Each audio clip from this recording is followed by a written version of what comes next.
இந்த படத்துக்கு வந்து ஃபஸ்ட்டாக லிரிக்ஸ் எழுதியிருக்கேன். கே கூட ஒர்க் பண்ணேன். எனக்கு வந்து இது வரைக்கும் ஒரு மாதிரி எனக்கு போயம்ஸ் கொஞ்சம் ஒரு மாதிரி சரியெல்லாம் கொஞ்சம் டார்க்காக எழுத பிடிக்கும். ஆனால் சினிமாவில் அந்த மாதிரி எதுவும் இது வரைக்கும் ஆப்பர்ச்சுனிட்டிஸ் வந்ததில்லை. இதான் வந்து ஃபர்ஸ்ட் டைம் ராகுல் மூலமாக அவன் ஃபஸ்ட்டு வேர்டே வந்து ஒரு கொலைகாரன் வந்து கொலையை கலையாக பார்க்குறான், அதுக்கு ஒரு பாட்டு வேணும்னா சத்தியமாக எழுத முடியாது அப்படின்னு. அப்புறமா வந்து ஊரில் வந்து என்னோடய மாமா வந்து ஆக்சுவலி ஒரு ரவுடி. இப்போ இல்லை, அவரை கொண்டுட்டாங்க. ஸோ எனக்கு அந்த ஒரு ஆக்சுவலி சின்ன வயசில் அந்த மெமரிஸ்லாம் வேகாக இருக்குது. ஃபேமிலி வந்து ஒரு ஹிட்மேனால் வந்து அந்த ஃபேமிலியில் உள்ள விமன் என்னென்ன வந்து பாதிப்பு அடைஞ்சிருப்பாங்க அப்படின்ற ஒரு இது. ஸோ எனக்கு அங்கேருந்து லைன்ஸ் வந்து வருதா அப்படின்னு ஆப்ரேட் பண்ணி பார்த்தேன். ஸோ அதுலேருந்து எழுதுனது தான் இந்த பாட்டு. எனக்கு கேவோட ஒர்க் பண்ண வந்து ரொம்ப ரொம்ப கம்ஃபர்டபுளாக இருந்தது. இன்னும் நிறையா இந்த டீமோட ஒர்க் பண்ணணும்னு நினைக்கிறேன். அவ்வளோதான். தேங்க்ஸ். வணக்கம். ஸோ விஷுவல் பற்றி சொல்லணுன்னா அது ஸ்கிரிப்ட் லெவல்லேருந்தே நாங்கள் ஸ்டார்ட் பண்ணி ஒர்க் பண்ண ஆரம்பித்தோம். ஸோ அது விண்டேஜ் லுக் வேணும், அதுக்கேற்ற மாதிரி லென்ஸ் கேமரா எல்லாமே ரெடி பண்ணி ஸோ அது ப்ராப்பராக டைரக்டர் ராகுலும் நானும் சைல்ட்ஹுட் ஃப்ரெண்ட் ஆக்சுவலாக. ஸோ அதனால் ரொம்ப ஈஸியாக இருந்தது. ஸோ ஸ்கிரிப்டுக்கு என்ன தேவையோ அது மட்டும் விஷுவலாக கொண்டு வரலான்றது தான் ஐடியா. ஸோ அது ட்ரை பண்ணியிருக்கோன்னு நினைக்கிறேன். ஸோ எல்லாருக்கும் பிடிக்கும்னு நினைக்கிறேன். சப்போர்ட் பண்ணுங்கள். தேங்க்யூ. பயமரியா பிரம்மை ஸ்டார்ட் ஆனது வந்து ஆக்சுவலாக கபாலி கிட்ட வந்து நான் சைல்ட்ஹுட் ஃப்ரெண்ட் தான், 8th ஃப்ரெண்ட்ஸு. பட்ஜெட் பேசிட்டாங்க, ஒரு ஸ்கிரிப்ட் எதுன்னு சொல்லுவாங்களே, இந்த பட்ஜெட்டுக்கு இந்த ஸ்கிரிப்ட் எதுலான்னு சொல்லலாம். அந்த பட்ஜெட்டுக்கு 100 கோடி ஸ்கிரிப்ட் எடுத்துன்னு போய் கையில் கொடுப்பாரு. அதுதான் நம்ம ராகுல் கபாலி. அதனால் படம் சிறப்பாக வந்திருக்கு. ஆஸ் அ டேரக்டர் இவர் வந்து பெரிய டேரக்டர் ஆகணும்னு என்னோட வாழ்த்துறேன். ஜேடி வேறு பக்காவாக உட்காந்துடுறாரு. எல்லாருக்கும் நன்றி. தேங்க்யூ. அனைவருக்கும் வணக்கம். Thank you for the media and press to support here. Came here to support Bayamariya Brammai. இந்த படம் பற்றி நிறையா சொல்லலாம். ஏன்னா 2022 இந்த படம் ஃபினிஷ் பண்ணோம். அதுக்கப்புறம் ரொம்ப ஸ்ட்ரகிளுக்கு அப்புறம் இந்த படம் ஜேடி ப்ரோ ஆகட்டும், ராகுல் அண்ணா ஆகட்டும், அந்த டீமே இது வரைக்கும் நான் பார்க்காத டீம். நான் அவ்வளோ பெரிய ஆள் இல்லை, அப்படி சொல்லக்கூடாது, இல்லை சிம்பிளாக சொல்கிறேன். இது வரைக்கும் நான் பண்ண படத்தில் ஒரு புது எக்ஸ்பீரியன்ஸாக இருந்தது. ஏன்னா அவங்க எடுக்கிற சினிமாட்டோகிராஃபி ஆங்கிளாக இருக்கட்டும், ராகுல் அண்ணா சொல்கிற ஒரு டிஃப்ரெண்ட்டாக அவர் ஸ்டோரி டெல்லிங் ஆகட்டும், கொஞ்சம் நடிக்கும் போதே எனக்கு கொஞ்சம் நர்வஸாக இருந்தது. எப்படி நம்ம பண்ண போகிறோம், இது கரெக்டாக வருமா, இல்லை நம்மளுக்கு கரெக்டாக நம்ம நடிக்க தெரியுமா, நம்ம அவ்வளோவா நடிக்க தெரியாது. ஸோ கொஞ்சம் கஷ்டப்பட்டேன். அதுக்கப்புறம் ராகுல் அண்ணா உன்னால் முடியும்டா அப்படின்னு சொல்லி அவங்க டைரக்டர் மாதிரி அவங்க பழகலை. எல்லாமே ஒரு ஃபேமிலி, எப்போவுமே ஒரு ஃப்ரெண்ட்ஸ் எப்படி இருப்பாங்களோ அது மாதிரி என்ன ஒரு சின்ன தம்பி மாதிரி பார்த்து தான் எல்லா விஷயத்துலையும் இது நீ இப்படி பண்ணலாம், இன்னும் கொஞ்சம் இப்படி நீ மாற்றலாம் அப்படின்னு சொல்லி நிறைய விஷயத்தில் ஹெல்ப் பண்ணாங்க. ஸோ தேங்க்யூ ஃபார் ஜேடி அண்ணா, ராகுல் அண்ணா, ஃபார் பிரவீன் அண்ணா, நந்தா அண்ணா, குரு சோமசுந்தரன் சார். அவர் நிறைய படத்தில் பார்த்து நான் நிறைய எப்படி நடிக்கிறாரு, நம்மளால் எப்படிலாம் நடிக்க முடியுமா அப்படின்னு சொல்லி நிறைய இன்ஸ்பயர் ஆயிருக்கேன். அப்புறம் அந்த மின்னல் முரளி படத்தில் பார்த்துலாம் எப்படி இந்த மாதிரி நடிக்கலாம், சரி ஓகே நம்மளும் நல்லா பண்ண முடியும்னு நினச்சி ஸோ நிறையா ட்ரை பண்ணிக்கிட்டு இருக்கேன் இன்னும். ஸோ இந்த படம் வந்து வெற்றி பெற உங்களுக்கு தான், நீங்கள் தான் சப்போர்ட் பண்ணணும். So thank you for everything. Thank you. Very, very happy to be here on this very special occasion. Congrats to all of us, எங்களோட entire teamக்கு, especially Rahul and JD. நான் இந்த படத்தில் இன்வால்வ் ஆனதுக்கு ஒரு பெரிய ரீசன் வந்து இதோட ஒரு அவுட் ஆஃப் த பாக்ஸ் ஒரு விஷயந்தான். கண்டிப்பாக நீங்கள் இந்த ட்ரெய்லர் அண்ட் சாங்ஸ் பார்க்கும்போது அது உங்களாலேயும் உணர முடிஞ்சிருக்கும்னு நினைக்கிறேன். யூனோ ஒரு ஒரு ஒரு ஓஷன் ஆஃப் ஃபில்ம்ஸ்க்கு நடுவில் சம்திங் லைக் திஸ் வர்றது வந்து அவ்வளோ யூஸ்வலான விஷயம் கிடையாது. ஸோ இந்த மாதிரி டிஃப்ரெண்ட் அட்டெம்ப்ஸை definitely as a society we should என்கரேஜ்னு நினைக்கிறேன்னா. அண்ட் எனக்கு பர்சனலாக வந்து இந்த படத்தில் எக்ஸ்பெரிமெண்ட் பண்ணுறதுக்கான நிறைய ஸ்கோப் அண்ட் ஃப்ரீடம் கொடுத்துருந்தார் டைரக்டர் ராகுல். He is basically an artist and அவரோட ஒரு கோரில் இருக்கிற ஃபீலிங் வெளிப்படுத்தியிருக்காருன்னு நினைக்கிறேன் இந்த படத்தில். டெஃபினட்டாக ஒரு யூனிக்கான சின்சியரான எக்ஸ்பீரியன்ஸாக இருக்கும். So I sincerely ask all of you to support us and Also on a personal note, இன்னைக்கு மார்னிங் தான் இந்த an ஆல்பமோட மிக்ஸ் முடித்தேன். And I was listening to it and it was actually very nice. என்னோட ஒர்க்காக இருந்தாலும் I was really enjoying it. And thanks Rahul for making me a part of this film. And I would like to take this opportunity in the stage and Bayamaria Brahmayoda trailer launch event.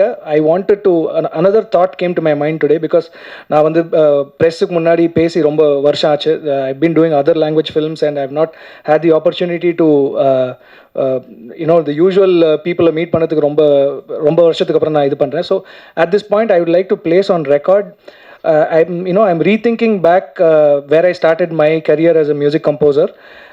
With the film Yuddham Se, and I sincerely express my gratitude to director Mishkin for that, and I'm happy to make this stage to place it on record in the Vishayatha.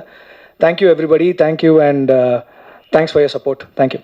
அடிக்கடி meet பண்ணுறோம், சந்தோஷமாக இருக்குது. அது உங்களை அடிக்கடி meet பண்ணணும்னு நினச்சாலே அது ஒரு ஹாப்பி மூமெண்ட் தான். ஸோ நிறைய இது நடக்கணும்னு ஆசைப்பட்றேன். இந்த பயமரியா பிரம்மை பொறுத்த வரைக்கும் நான் திடீர் மாப்பிள்ள தான். ஏன்னா ஒரு வாட்டி ஒரு 11:30க்கு எனக்கு ஒரு ஃபோன் வந்தது. நான் தூங்கிட்ட சுச்சுவேஷனில் ராட்சசனோட அந்த காஸ்டியூம் டிசைனர் கீர்த்தி வாசன் வந்து ஃபோன் பண்ணார். ஆனால் எப்படின்னா இருக்கீங்க அந்த டைமில் கேட்கும்போது சொல்லு கீர்த்தி, என்னென்னா இல்லைண்ணா உங்களுக்கு ஒரு இயக்குனர் உங்கள்கிட்ட பேசணும் அப்படின்னு சொல்லி அப்படி ஃபோன் பண்ணேன். ஓகே சார், உங்கள் ஒர்க்லாம் பார்த்துருக்கேன், நான் உங்கள் கூட ஒர்க் பண்ணுவேன். ரைட் சார், எப்போன்னு சொல்லுங்கள், டேட் சொல்லுங்கள். இல்லை சார், காலையில் வரணும் சார் அப்படின்னாரு. ஸோ ஓவர் நைட்டில் நான் வந்து அங்கே போய் எனக்கு கிடைச்ச ஒரு வாய்ப்பு தான் இது. ஸோ நம்ம என்ன தான் பெர்ஃபார்ம் பண்ணாலும் படைப்பாளிகளுடைய எழுத்துக்கள் தான் காலம் கடந்தும் நிற்கும். ஸோ அந்த எழுத்துக்களுக்கு வடிவம் கொடுக்கறதா எங்களை அவங்க சூஸ் பண்ணுறது வந்து ரொம்ப சந்தோஷமாக இருக்குது. ஸோ அந்த விஷயத்தில் நான் ராகுல் கபாலி அவர்களுக்கு நான் நன்றி தெரிவிச்சுக்கிறேன். கீர்த்திக்கும் நான் தேங்க்ஸ் சொல்லிக்கிறேன். ஸோ இந்த படத்துக்கு உங்களுடைய சப்போர்ட்டு ரொம்ப முக்கியமாக தேவை. ஸோ இதில் நடித்தவங்க ஆல்மோஸ்ட் உங்களுக்கு எல்லாருமே பரிச்சயமானவங்க. ஸோ இது வந்து ஒரு டெக்னிக்கலாக ரொம்ப சவுண்டான ஒரு படம் இது. ஏன்னா படம் பார்த்திங்கன்னா சிங்க்ரனைசிங் சவுண்டு. இது அவ்வளோ ஸ்ட்ரெயின் பண்ணி தான் இவர் ராகுல் கபாலி இதை வந்து உண்மையிலே அந்த அளவுக்கு செதுக்கி தான் இதை எடுத்திருக்காரு. ஏன்னா பெர்ஃபார்மன்ஸ் பார்த்திங்கன்னா நாங்கள் தொடர்ந்து ஒரு 5 minutes 6 minutes நான் ஸ்டாப்பாக போயிட்டுருக்கும். அதாவது சிங்கிள் ஷாட் மாதிரி கிடையாது, ஆனால் அந்த சீனை பொறுத்த வரைக்கும் கட் இல்லாமல் போவோம். ஸோ அதுக்கு ரொம்ப ட்ரெயின்டாகி நாங்கள்லாம் அதுக்கு ஒர்க் பண்ணியிருக்கோம். இந்த ஸ்டேஜ் வரைக்கும் கொண்டு வரதுக்கு ராகுல் கபாலி அண்ட் ஜேடி ஜெகதீஷ் எல்லாருமே மிகப்பெரிய கடுமையான ஒரு போராட்டங்களை சந்திச்சிருக்காங்க. ஸோ இந்த டீம் மெம்பர்ஸ் குரு அண்ணன், ஹரிஷ் உத்தமன், இவங்க கூட ஒர்க் பண்ணது. ஏன்னா நான் படம் பண்ணும்போது இவங்கெல்லாம் இருக்காங்கன்னு எனக்கு தெரியாது. நான் என்னோட போர்ஷன் நான் ஜான் விஜய் சார் கூட மட்டும் தான் நடித்தேன். அதுக்கப்புறம் தான் டீசர் பார்க்கும்போது தான் இவங்கெல்லாம் இருக்காங்க அப்படின்றது ஸோ ரொம்ப சந்தோஷமாக இருக்குது. Please support us. தேங்க்யூ. மேடையில் இருக்கும் அனைத்து பெரியோர்களுக்கும் மாலை வணக்கம். அண்ட் இங்கே வந்திருக்கும் பத்திரிகை நண்பர்கள் மற்றும் ஊடக நண்பர்கள், பிரிண்ட் மீடியா எல்லாருக்குமே நன்றி கலந்த வணக்கத்தை தெரிவிச்சுக்கிறேன். பயமரியா பிரம்மை இந்த படம் வந்து எனக்கு வந்து கபாலி அந்த படத்தை பார்த்து என்னை ஃபஸ்ட்டு கூப்பிட்ட நபர் வந்து நம்ம டைரக்டர் கபாலி, ராகுல் கபாலி அவங்க தான். ரீசன் என்னென்னா, எனக்கு வந்து இந்த படம் வந்து கால் பண்ணி அவரோட ஆஃபீஸ்க்கு வர சொன்னாங்க. நான் அவரோட ஆஃபீஸ்க்கு நான் போகும்போது அவர் பேசிக்கலி ஒரு பெயிண்டர், இன்டர்நேஷ்னல் பெயிண்டர் அவர் பேசிக்கலி ராகுல் சார். அவர் தான் அந்த ஆர்ட்லாம் பண்ணியிருக்காங்க, நீங்கள் வெளியில் பார்த்துருப்பீங்க. அந்த போஸ்டர் டிசைன்ஸ் எல்லாமே மோஸ்ட்லி அவருடைய கைவண்ணம் தான். ஸோ அவர் வீட்டுக்கு நான் போகும்போதே பிகாசோவோட ஆர்ட் மாதிரி அவருடைய வீடே வந்து டோட்டலாக கலர்ஃபுல்லாக இருந்தது. ஸ்கிரிப்ட் கொடுத்தாங்க, படித்தேன். படிக்கும்போது எனக்கு தெரிஞ்சது டெஃபினெட்லி இந்த ஸ்கிரிப்ட் வந்து ஒரு யூஸ்வலாக உள்ள தமிழ் மூவியில் வந்து இருக்கிற ஜேனரை விட்டு இது வேறு ஒரு ஜேனரில் அவர் வந்து கொண்டு போயிட்டுருக்காங்கங்கிறது தெரிஞ்சுது. ஸோ படித்து முடித்த உடனே பெர்ஃபார்மன்ஸ் பண்ண சொல்லி ஒரு சின்னதாக ஒரு டெஸ்ட் எடுத்தாங்க. அந்த பெர்ஃபார்மன்ஸ் வந்து நான் கொஞ்சம் சட்டில்டாக பண்ணேன். சட்டில்டாக பண்ணும்போதே அவர் சொன்னார், விஸ்வந்த் சார், நான் உங்களுக்கு வந்து மெயினாக அந்த கேரக்டருக்கு நான் மெயினாக கூப்பிட்டதே வந்து கபாலியை பார்த்து தான் கூப்பிட்டேன். கபாலியில் நீங்கள் தலைவர் கூட வந்து ரொம்ப கலகலன்னு பண்ணியிருந்தீங்க, சேம் பெர்ஃபார்மன்ஸ் எனக்கு இதில் தேவைப்படுது அப்படின்னாரு. ஸோ டே 1 நான் அந்த ஷார்ட்டில் வந்து ஜெகதீஷ்ங்கிற ஒரு கதாபாத்திரத்தை கூட அந்த கேரக்டர் வந்து என்னுடைய கேரக்டர் வந்து ட்ராவல் ஆக போகுது. ஸோ அது கலகலன்னு இருக்கணும்னு சொல்லி சொன்னதுனால, அப்போ அந்த ஜெகதீஷ் கேரக்டர் யார் சார் அப்படின்னு சொல்லி கேட்டேன். அது ஒரு பெரிய பெர்ஃபார்மர் வர்றாரு அப்படின்னு சொல்லி சொன்னாங்க. டே 1 அந்த ஸ்பாட்டுக்கு போன பிறகு தான் தெரியும் அது வந்து நம்ம குரு சோமசுந்தரன் அண்ணா.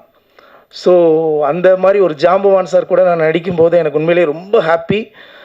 டே ஒன் நான் எப்போவுமே மோஸ்ட்லி ஒரு டேக் 2 டேக்கில் நான் ஓகே பண்ணிடுவேன், எந்த ஷாட்டாக இருந்தாலும் ஓகே பண்ணிடுவேன். ஃபஸ்ட்டு ஷாட் போச்சு, பாண்டிச்சேரியில் எடுத்தோம் ஒரு செட்டுக்குள்ளே. ஃபஸ்ட்டு ஷாட் பண்ணி முடிக்கும்போது கரெக்டாக ஒரு 5.5 மினிட்ஸில் கட் சொன்னார். சிங்கிள் டேக்கில் எடுத்தாங்க அந்த ஷாட். 5.5 மினிட்ஸ் முடித்த உடனே கட் சொல்லி முடித்த உடனே டேரக்டர்கிட்ட போனால் சூப்பராக இருந்துச்சு விஸ்வந்த் அப்படின்னு கை கொடுத்தாரு. ஸோ ஓகே டேக் ஓகே போல இருக்குது அப்படின்னு நினச்சி பயங்கர ஹாப்பி. சோமனட்டையும் கூப்பிட்டு கேட்டாங்க. சோமன் எப்போவுமே வந்து 1 or 2-3 டேக்ஸ் வந்து எப்போவுமே தி பெஸ்ட்டு கொடுக்கணும்னு நினைப்பாங்க, அது எல்லாருக்குமே நமக்கு தெரிஞ்சது ஆல்ரெடி. ஸோ ஒரு 1 or 2 டேக் போகும்போது இருக்குது அப்படின்னு நினச்சேன். ஸோ சோமன் நான் ஒன் மோர் பண்ணலாம் அப்படின்னாங்க. ஸோ ஓகே 5.5 மினிட்ஸ்லேருந்து அடுத்து ஒரு டேக் பண்ணுறோம், அது ஒரு 6.5 வந்துச்சு, 1 மோர் பண்ணிக்கலாம் அப்படிங்கிற இன்னொரு பெட்டர்மெண்ட் போகிறாங்க. 8 வந்தது, அதுக்கப்புறம் 9.5 வந்தது. பிரேக் என்னென்னா லஞ்ச் பிரேக் விட்டாங்க. நான் நினச்சேன் அந்த ஒரு ஷாட் முடிச்ச பிறகு வேறு ஒரு லொக்கேஷன் போகிறோம் பொழுது அவ்வளோதான் அந்த சீன் முடிஞ்சுது அப்படின்னு நினச்சேன். பட் லஞ்சுக்கு அப்புறம் மறுபடியும் ஸ்டார்ட் ஆச்சு ஷூட்டு. ஃபைனல் டேக் ஓகே ஆனது ஈவினிங் 5:45க்கு. ஒரே ஷாட்டு தான், டைமிங் வந்து 15 மினிட்ஸ் சிங்கிள் டேக்கில் பெர்ஃபார்மன்ஸ் குரு அண்ணனும் நானும் அதில் பண்ணோம். இதுக்கு மெயின் கிரெடிட்ஸ் வந்து ராகுல் கபாலி. ரீசன் என்னென்னா அவர் ஒரு டேக்கை லேஸில் ஓகே பண்ண மாட்டார். நான் மார்னிங் 9 o'clock 9:30க்குலாம் ஃபஸ்ட் ஷாட் ஓகே போல இருக்குது, ஹாப்பியாக அடுத்த ஷாட்டுக்கு வேறு எங்கேயோ லொக்கேஷன் ஷிஃப்டிங் நினச்சா அவருக்கு தெரிஞ்சிருக்கு இன்றைக்கி இந்த லொக்கேஷன் மட்டும்தான் அப்படிங்கிறது. ரொம்ப தெளிவாக அந்த ஷாட்டை ரொம்ப வெல் ப்ரிப்பேர்டாக எடுத்தாங்க.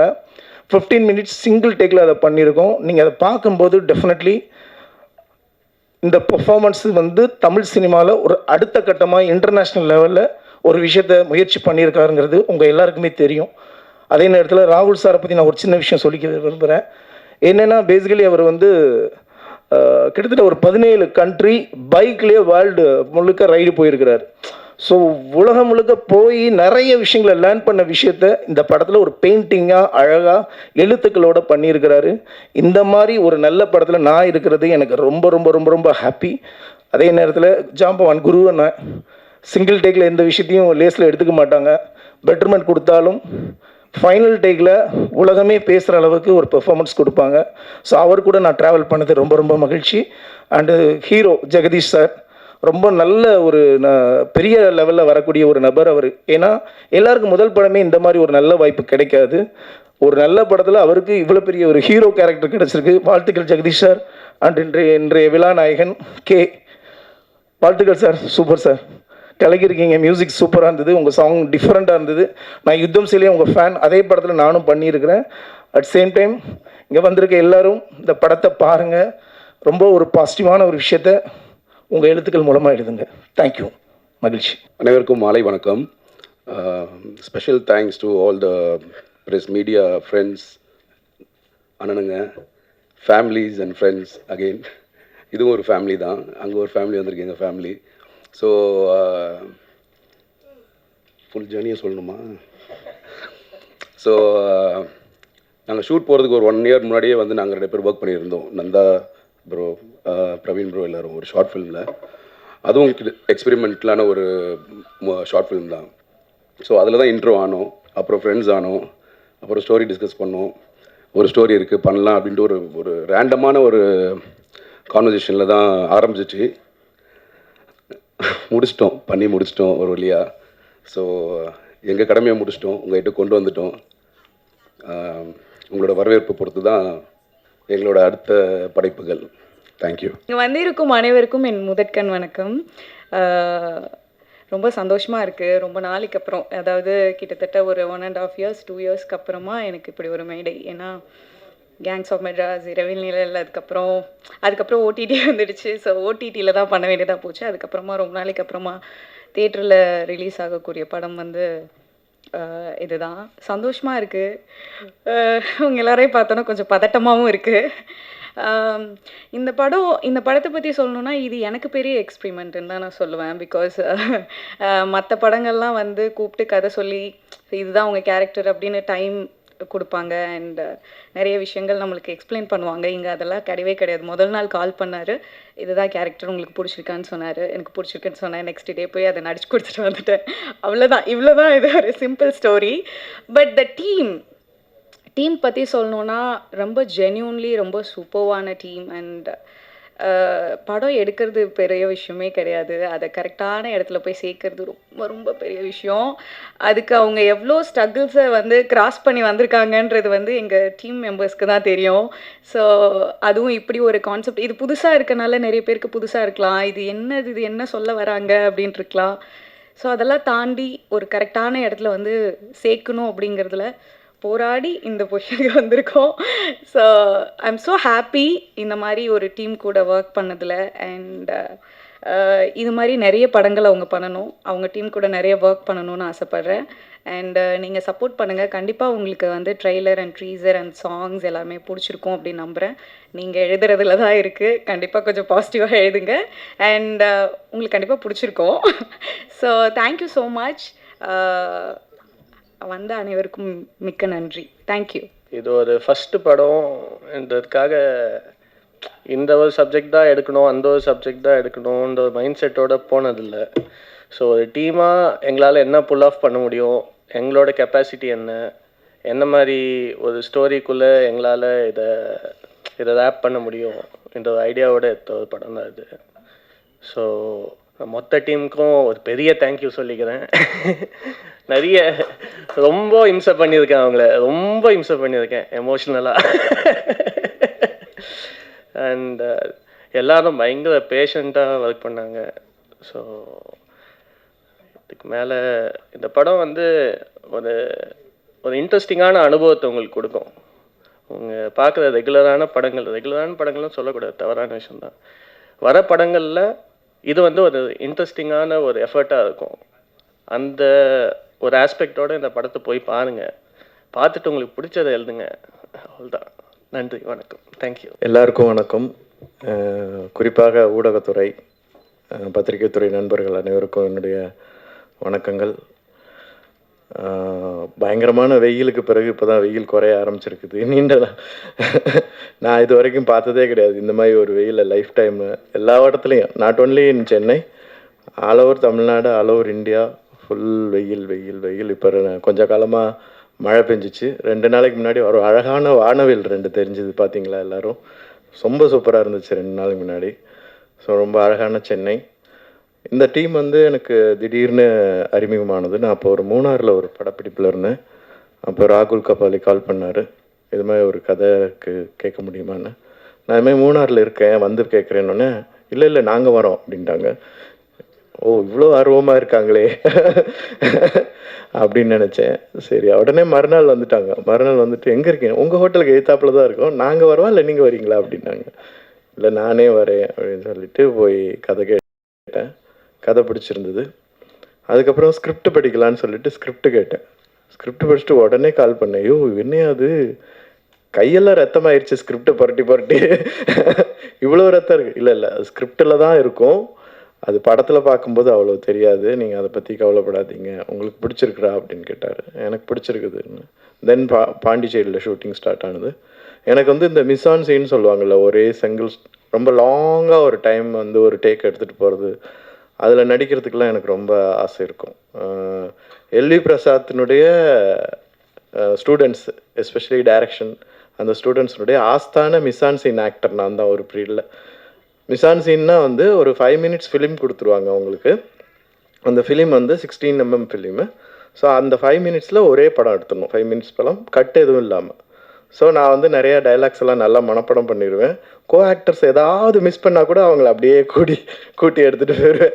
ஸோ அதனால் ஒரு 3 படம் மிஸ் ஆன் சீன் பண்ணேன். அப்புறம் குமார் ராஜாவுடைய நிறையா எல்லா படங்களும், அந்த பண்ண 2 படங்களில் ஆரண்யகாண்டத்தில் நிறையா லாங் ஷார்ட் இருக்கும், ஒரு 2 மினிட்ஸ் to 3 மினிட்ஸ் ஷார்ட்ஸ் எல்லாம் இருக்கும். ஸோ அது வந்து ரொம்ப எனக்கு எமோஷ்னலி அப்படியே கூட்டிகிட்டு போகும். அது மாதிரி படம் எடுக்கிறது வந்து ஒரு ஆடியன்ஸை வந்து கட்டி போட்டு வைக்கும். ஒரு நல்ல ஆக்டரும் நல்ல பிக்சரைசேஷனும் டைலாக்ஸும் அதுக்கான மூடும் இருந்துச்சுன்னா ஆடியன்ஸ் வந்து அந்த சீனை திரும்ப பார்ப்பாங்க. எப்படி நம்ம பாடல் காட்சிகளை திரும்ப பார்க்குறோமோ, காமெடியை திரும்ப பார்க்குறோமோ, அதே மாதிரி சீன்ஸை நம்மளால் பார்க்க முடியும். ஸோ அந்த வகையில் ராகுல் கபாலினுடைய டைரக்ஷன் எனக்கு ரொம்ப பிடிச்சிருந்தது. மொத்த டீமும், எஸ்பெஷலி த டிஓபி நந்தா ஆண்டும் பிரவீன் ஆகட்டும், ரொம்ப பொறுமையாக ஒர்க் பண்ணாங்க. ஏன்னா புது டைரக்டர், ஸோ அதனால் அவங்க எல்லாருமே புதுசு. எனக்கு ரொம்ப பிடிச்சிருந்துச்சு புதிய டீமோட ஒர்க் பண்ணுறதுல. இந்த படத்தில் வந்து புதிய ஆக்டர்ஸ் ஜாக் இன்ட்ரடியூஸ் ஆகிருக்காரு. அப்புறம் வந்து ஜேடி நாயகனாக இன்ட்ரடியூஸ் ஆகிருக்கிறாரு. அவருக்கு என்னுடைய வாழ்த்துக்கள். ஒரு நல்ல நடிகராக அவர் மேன்மேலும் வளரணும்னு நான் மனசார வாழ்த்துறேன். அதுக்காக வேலை பார்க்கணும். நீங்கள் என்கிட்ட கேட்பாங்க, அண்ணனே ஒல்லி ஆயிட்டீங்கன்னு கேட்பாங்க என்னைய. நான் சொல்லுவேன், தொப்பை போட்டால் அப்பா வேஷம் தான் கொடுப்பாங்க. அதைத்தான் ஜேடி நான் உங்களுக்கும் சொல்ல விரும்புகிறேன். ஸோ இதை கேலியாக சொல்லலை, சீரியஸாக சொல்கிறேன். இது ஹெல்த்தி கான்சியஸ் ஆல்சோ.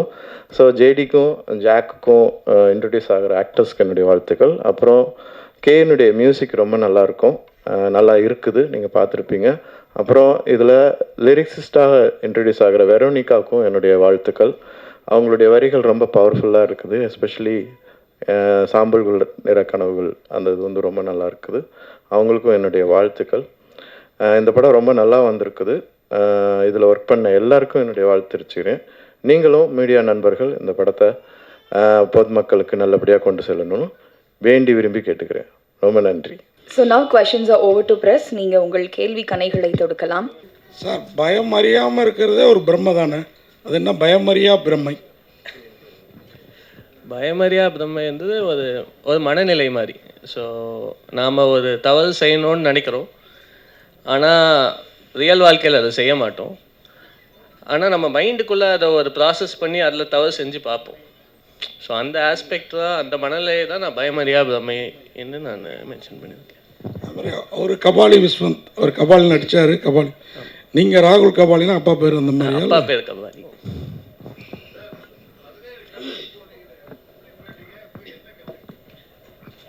நான் அது ஒரு பெரிய கதை, ஒன்றும் கற்றுக்காதனால தான் படம் எடுக்க வந்திருக்கிறாருன்னு நினைக்கிறேன். அப்படியெல்லாம் ஒன்றும் இல்லை. இல்லை, அது ஒரு பெரிய கதை. அது நான் ஆக்சுவலாக இந்த ஜேர்னி வந்து மோஸ்ட்டாக நான் ஒரு ஆர்கிடெக்ட்லேருந்து ஒரு ஆர்டிஸ்ட்டாக மாறின ஜேர்னி தான் இந்த 4 வருஷம். நான் ஆர்கிடெக்சர் குவிட் பண்ணிவிட்டு ட்ராவல் பண்ண ஆரம்பித்தேன். போன எல்லா இடத்துலையுமே நான் பண்ணுற பெயிண்டிங்ஸ் இல்லை நான் வரைகிற ஸ்கெச்சஸ் இதுதான் சோறு போட்டுச்சேன் 4 வருஷத்துக்கு.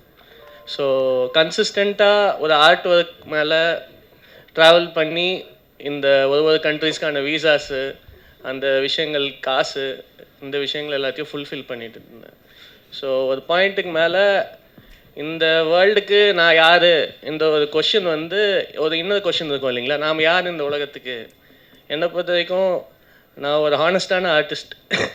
அந்த ஒரு விஷயத்த நான் உணர்ந்தேன்.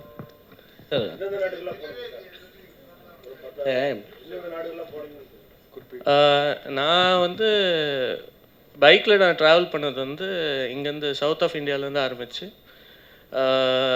நேபாள் போனேன், பூட்டான் போனேன், அங்கேருந்து Myanmar, Thailand, Laos, Cambodia, Vietnam, மறுபடியும் கீழே வந்து மலேசியா, சிங்கப்பூர், மறுபடியும் மலேசியாவுக்கு வந்து ஷிப் பண்ணி இந்தோனேஷியாவுக்கு போனேன். மறுபடியும் இந்தோனேஷியாவில் அப்படியே பாலி வரைக்கும் போனேன். எனக்கு அங்கே ஒரு ஆக்சிடெண்ட் ஆயிருந்துச்சு. ஸோ அங்கே ஒரு ஆக்சிடெண்ட் ஆனதுனால என்னால் அதுக்கு மேலே பைக்கில் ட்ராவல் பண்ண முடியல. ஸோ அதுக்கப்புறமா அங்கேருந்து ஃப்ளைட் பிடிச்சிட்டு யூரோப் போயிருந்தேன். ஸோ யூரோப்பில் ஃபின்லாண்ட்லேருந்து ஸ்டார்ட் பண்ணி அப்படியே ஃபுல்லாக சென்ட்ரல் யூரோப் ஃபுல்லாக போயிருக்கேன் நான். குரு சார், சார் நீங்கள் ஜிகர் தண்டாவில் வந்து ரவுடிகளுக்கு அந்த நடிப்பு சொல்லி கொடுப்பீங்க, இதில் ரவுடியாகவே நடிச்சிருக்கீங்க, எப்படி ஃபீல் பண்ணுறீங்க? அதான் வேலை, இதில் என்ன பண்ணுறது. ரவுடினா எப்பயுமே கத்தியும் இதுமா இருப்பாங்க, கெச்சு போட்டுன்னு பாடுங்க. ஆமாம், இது நடிகர்கள் வந்து வெயிட்டிங் ஃபார் த ஸ்கிரிப்ட். அதான். ஸோ என்ன ரோல் வருதோ, இப்போ நீங்கள் வஞ்சகோர உலகத்தில் பார்த்தீங்கன்னா ஃபுல் கேங்ஸ்டராக நடிச்சிருப்பேன். ஸோ எனக்கு வந்து ஒரு கேரக்டர் அது வந்து டெப்த்தாக இருக்குது, அதில் வந்து ஒரு சோல் இருக்குது அப்படின்னா நான் அதை பண்ணிவிடுவேன். ஸோ இது வந்து இப்போ பயமறியா பிரம்மைனா என்னன்னு சொல்கிறாங்களே, நம்மளால் ஒரு விஷயத்த பண்ண முடியாது. சில விஷயங்களை ஒருத்தரை அடிக்கணும், ஒருத்தரை கொல்லணும் அப்படின்னு போய் பண்ண முடியாது. அது என்ன பயம் இருக்கும், ஆனால் அப்படி நினைக்க முடியும். ஸோ அதான் பயமறியா பிரம்மை. ஸோ ஒரு பேசிவ் ஆங்கர் இருக்குதுல்ல நம்ம மனசுக்குள்ளே, அடக்கப்பட்ட கோபங்கள்லாம் இருக்குதுல்ல, அதெல்லாம் வெளிப்படுத்துகிற மாதிரி இருக்கும் ஒவ்வொரு கேரக்டரும். அதில் ஒரு கேரக்டர் இந்த ஜேடியினுடைய இன்னொரு ஃபார்மாக ஒவ்வொருத்தரும் நடிச்சிருக்கிறோம். ஸோ அதில் நானும் பண்ணியிருக்கிறேன். டேரக்டர், ஆக்சுவலாக அவர் சொல்லும் போது ஜேடியோடைய மாமா தான் ரவுடியாக இருந்தார் அப்படின்னு சொன்னார். ஸோ அவருடைய ஸ்டோரியை தான் நீங்கள் எடுத்திருக்கீங்களா? எங்க மாமா ரவுடிலாம் அவங்க அவங்க அதுதான் எஃப்ஐஆர்லாம் போட்டு ஆக்சுவலாக அந்த ஸ்டோரியை சொல்லி அதை எடுத்தீங்களா இல்லை நீங்களா கிரியேட் பண்ணீங்களா? இல்லை இல்லை இல்லை, இது நாமளாக க்ரியேட் பண்ண ஒரு கேரக்டர் தான். சார் சொல்கிறப்ப குரு சார் சொல்கிறப்ப யாரும் நம்ம மனசுக்குள்ளார நம்ம நினைக்கிறது, இப்போ ஒருத்தங்க நமக்கு ரொம்ப விரோதியாக இருக்காங்கன்னா அவங்கள தீர்த்து கட்டணும் அப்படின்னு நினைப்போம். ஆனால் தீர்த்து கட்ட முடியாதுல, சட்டம் அதெல்லாம் இது இருக்குல்ல. அப்படிங்கிறப்போ அப்போ நமக்குள்ளார இருக்கிற கேரக்டருங்க தான் இல்லையா? ஆமாம் ஆமாம், நம்மளுக்குள்ளே இருக்கிற அந்த தாட்ஸ் தான். அப்போ எல்லாரோட மனசோட ஈஸியாக ஒட்டி உறவாடும் ஆள் மனசோட. அந்த மாதிரி நிறைய சீக்வன்சஸ் இருக்கும். அதாவது 2-3 சீக்வன்ஸாவது ஒருத்தங்களோட கண்டிப்பாக கனெக்ட் ஆகும். இது இவருடைய கொஸ்டின் தான், ஆனால் நான் கேட்குறேன் இந்த வாட்டி. இல்லை, எப்பவுமே கேங்ஸ்டர்ஸு இந்த ரவுடி அப்படின்னாவே ஒரு டான்ஸு ஒரு மாடல் அந்த மாதிரி உள்ளே இருக்கும் ஐட்டம் சாங் ஏதாவது. உங்களில் என்ன ரொம்ப சைலண்ட்டாகவே இருந்தது? படத்தில் பாட்டே இல்லைங்க. ஏன், என்ன காரணம்? ஏதாவது முக்கியமாக? ஏன்னா இப்போ வர படங்களில் மோஸ்ட்லி பார்த்தா மகாராஜாவில் கூட கிடையாது. இல்லை, தேவைப்படல. நம்ம ஒரு மூடோட ஒரு நரேட்டிவ்குள்ளே போகிறோம். ஸோ கஷ்டமான வேலையே ஆடியன்ஸ் அந்த மூடோட அந்த நரேட்டிவ் ஃபாலோ பண்ண வைக்கிறது தான். ஸோ இந்த ஒரு விஷயத்தில் நான் எப்போவுமே இந்த மாதிரி தான் இருப்பேன். சினிமாவில் மூடோட தான் வராங்களே. சார் அதே மாதிரி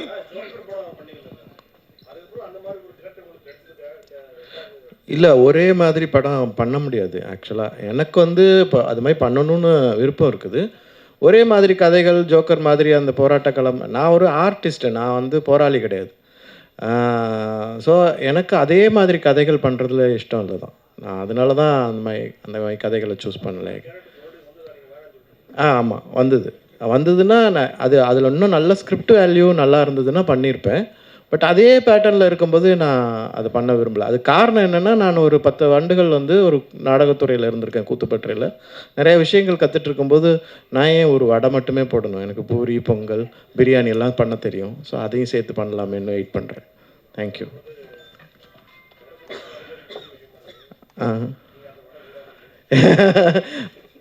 okay, thank you. Sir director sir, அதே மாதிரி இந்த ஜாக்கு அவரை விட அவரோட கார் இந்த பிங்க் கலர் ஒரு ஃபியேட்டில் சுற்றிட்டு இருப்பார். நீங்கள் தானே அது பிங்க் கலர் ஃபியேட் இல்லையா? அதை விடுங்க. அப்படின்னா இந்த படத்தில் ஒரு கார் வருது இல்லை, நீங்களும் நிறைய ட்ராவல் பண்ணதாக சொன்னீங்க. அந்த கார் என்ன காரு? அதுவும் ஒரு கேரக்டரா படத்தில்? அந்த கார் ஆக்சுவலாக ஒரு கேரக்டர்னே சொல்லலாம். படத்தில் எல்லா கேரக்டரோட ட்ராவல் ஆகும் அந்த கார். Contest sir. இல்லை, வினோத்ஜி வந்து எல்லா படங்கள்லையும் வந்து ஏதாவது ஒரு பயங்கரமான ஒரு ட்விஸ்ட்டில் வந்து கற்பழிக்கிற மாதிரி, அப்யூஸ் பண்ணுற மாதிரிலாம் பண்ணுவார் வேறு லெவலில். பட் இந்த படத்தில் வந்து வேறு மாதிரி டைரியை புரட்டி ஒரு பத்திரிக்கையாளர் மாதிரி உட்கார வச்சுருக்கீங்களா? என்ன காரணம்? அவர் இந்த படத்தில் ஒரு ரைட்டர் தான். அது நீங்கள் தான் சொல்லணும். சார், இது கமர்ஷியல் படமா ஆர்ட் படமா? கமர்ஷியலாக ஆர்ட் கலந்து படமா? இல்லை, அது இது பாமர மக்களுக்கு போய் சேரும். பாமர மக்கள் போய் பார்த்தாங்கன்னா அவங்களுக்கு கண்டிப்பாக ஒரு இன்ட்ரெஸ்டிங்கான ஒரு அனுபவத்தை கொடுக்கும். ஸோ நாம் இப்போவே பிரிக்க ஆரம்பிச்சிட்டோன்னா இது பெயிண்டிங் மாரி இருக்காது, அதனால் கீழே வரையும் போய் சேருமாங்க. ஏன் பெயிண்டிங்கை பாமர மக்கள் பார்க்க மாட்டாங்கன்னு நினைக்கிறீங்களா நீங்கள்?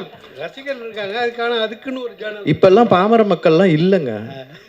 இல்லை, பாமர மக்களுக்கு எல்லா அறிவு. பாமர மக்கள்னா அவங்களுக்கு எதுவுமே தெரியாதுங்கிற உணர்வை நம்ம அதுலேருந்து மாற்றிக்கலாம். சொல்லலை, அவங்க ரசிச்சு கமர்ஷியல்னா பார்ப்பாங்க. அது மாறிட்டு இருக்குது. இல்லை, அது மாறிட்டு இருக்குது. அதுக்கு நாமளும் கொஞ்சம் ஒத்துழைப்பு செய்யணும். இந்த மாதிரி படங்களை வந்து வர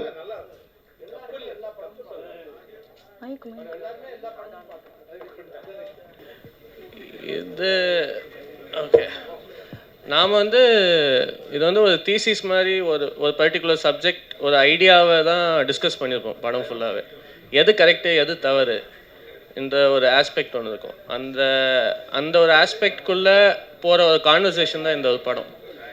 இது வந்து என்ன மாதிரி தாக்கத்தை உருவாக்கும்னா, நீங்கள் பார்க்கும் போத இல்லைன்னா மக்களை இந்த படங்களை போய் பார்க்கும் போத ஏதோ ஒன்று வித்தியாசமாக பார்த்தோண்டா அந்த ஒரு ஃபீலிங் உருவாக்கும். அதுக்கான எத்த படம் தான் இது. Thank you thank you thank you